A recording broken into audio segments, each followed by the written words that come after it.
¿Alguna vez te has detenido a pensar en cómo es que llegamos a hacernos preguntas tan complejas como el sentido de la vida o el origen del universo? ¿Por qué, de todos los seres vivos, parecemos ser los únicos en plantearnos estas cuestiones? Los seres humanos tenemos una curiosidad insaciable, una necesidad de comprender, de ir más allá de lo evidente. Pero, ¿de dónde viene esa necesidad de entender y cuestionar? Hoy vamos a viajar en el tiempo para explorar cómo nació la filosofía y cómo, con el tiempo, se convirtió en la madre de todas las ciencias. Los humanos somos uno de los pocos animales que realmente buscan respuestas profundas. Desde nuestros inicios, nos hemos preguntado sobre el mundo y el sentido de nuestra existencia.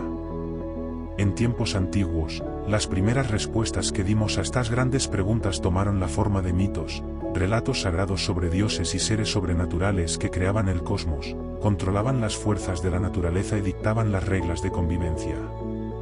Para muchas culturas antiguas, los mitos tenían una función esencial, explicaban lo inexplicable y unían a las personas alrededor de un conjunto común de creencias.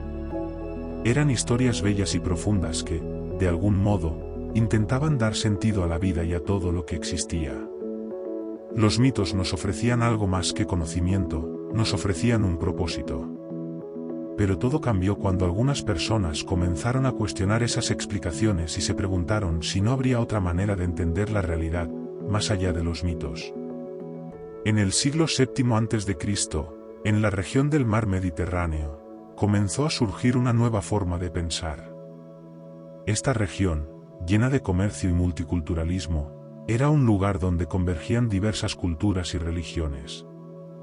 Los habitantes de esas ciudades-estado, especialmente en las costas de lo que hoy conocemos como Turquía y Grecia, empezaron a notar que cada cultura tenía sus propios mitos y dioses, y eso los llevó a preguntarse, ¿cómo es posible que existan tantas explicaciones diferentes?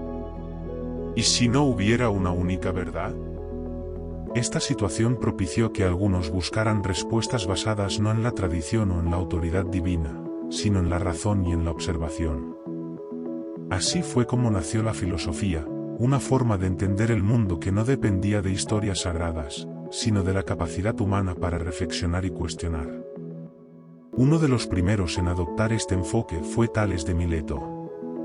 Tales fue el primer filósofo de la historia occidental y se le atribuye la idea revolucionaria de que el mundo puede entenderse a partir de elementos naturales. Él propuso que el agua era el origen de todas las cosas, ya que la veía presente en todos los ciclos de la vida y en constante movimiento. Aunque esta teoría hoy nos parezca ingenua, fue un gran paso, ya que por primera vez alguien trataba de entender la realidad sin recurrir a seres sobrenaturales. Tales no estaba solo. En la antigua Grecia, pensadores como Pitágoras, Heráclito y Parménides empezaron a plantear preguntas que nadie se había hecho antes. ¿Qué es el ser? ¿Qué es la realidad? ¿Es posible conocer la verdad? Pitágoras, por ejemplo, creía que las matemáticas y los números eran la clave para entender el universo, una idea que, siglos después, se convertiría en el lenguaje fundamental de la ciencia moderna. Pero la filosofía no fue exclusiva de Grecia. Al mismo tiempo, en otras partes del mundo como India y China, surgieron pensadores que también buscaban respuestas a preguntas fundamentales. En la India, se desarrollaron escuelas de pensamiento como el hinduismo y el budismo, que reflexionaban sobre la naturaleza de la mente y la liberación del sufrimiento.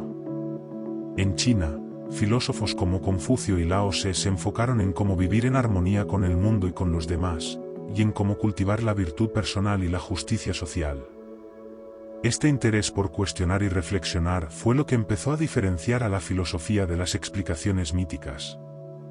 En lugar de confiar ciegamente en los relatos tradicionales, los filósofos empezaron a observar la naturaleza, a analizarla y a intentar encontrar patrones. Esto dio pie al nacimiento de un tipo de conocimiento sistemático y estructurado, que con el tiempo evolucionaría hasta convertirse en la ciencia que hoy conocemos. Uno de los grandes avances en la filosofía antigua fue el trabajo de Aristóteles, quien, al igual que Tales, intentó explicar fenómenos naturales a través de la observación y la lógica. Aristóteles creía que los objetos caían porque estaban hechos de un mismo tipo de materia que la Tierra, y que las piedras más pesadas caían más rápido que las ligeras. Aunque su teoría era errónea, representaba un intento honesto de entender el mundo a través de la razón. Para Aristóteles y sus seguidores, la filosofía era una búsqueda incesante de respuestas a preguntas sobre la naturaleza, la vida, la ética y la política. Así pasaron siglos, y la filosofía seguía evolucionando. Con el tiempo, algunos filósofos comenzaron a darse cuenta de que la observación empírica, es decir, la experiencia directa a través de los sentidos, podía ser un camino complementario para el conocimiento. Este enfoque se llama empirismo y fue defendido por pensadores como Roger Bacon, quien, en el siglo XIII, argumentó que no basta con razonar, también es necesario contrastar nuestras ideas con la realidad. Esto sentó las bases para lo que más tarde conoceríamos como el método científico. Llegamos así al siglo XVII, cuando un científico y filósofo llamado Galileo Galilei desafió muchas de las creencias antiguas. Galileo, usando el empirismo y experimentos directos, demostró que Aristóteles estaba equivocado al afirmar que los objetos más pesados caen más rápido. Observó que todos los cuerpos, sin importar su peso, caen a la misma velocidad en ausencia de resistencia al aire. Con este experimento, Galileo dio un paso enorme en la ciencia y ayudó a establecer una distinción entre ciencia y filosofía. Fue en el siglo XVIII cuando figuras como Isaac Newton, que también era considerado un filósofo natural, empezaron a desarrollar teorías que se basaban en matemáticas, observación y experimentación rigurosa. Con el tiempo, se acuñó el término científico para distinguir a quienes hacían ciencia experimental, y desde entonces, ciencia y filosofía tomaron caminos paralelos, pero siempre conectados. La filosofía, lejos de desaparecer, continuó evolucionando. En el siglo XX, Karl Popper propuso el falsacionismo, una teoría que decía que, aunque es posible probar que una teoría es falsa, no es posible probar que es verdadera de forma absoluta. Según Popper, la única manera de avanzar en el conocimiento es formulando teorías que puedan ser refutadas mediante la experiencia. Este principio sigue siendo un pilar fundamental en la ciencia actual. Si una afirmación no puede ser falsada, no es científica. Entonces, ¿qué queda de la relación entre filosofía y ciencia? La ciencia se encarga de responder preguntas concretas sobre el mundo material, como ¿de qué están hechas las estrellas? O ¿cómo funciona el cerebro? Pero la filosofía sigue siendo crucial para plantear preguntas abiertas y fundamentales, aquellas que no tienen una respuesta definitiva, como ¿qué es la justicia? O ¿cuál es el sentido de la vida? Si te fascina cuestionar y explorar las ideas más profundas, la filosofía es el espacio para ti. Aquí, en Preguntas Filosóficas, vamos a sumergirnos en los grandes misterios de la existencia y la realidad.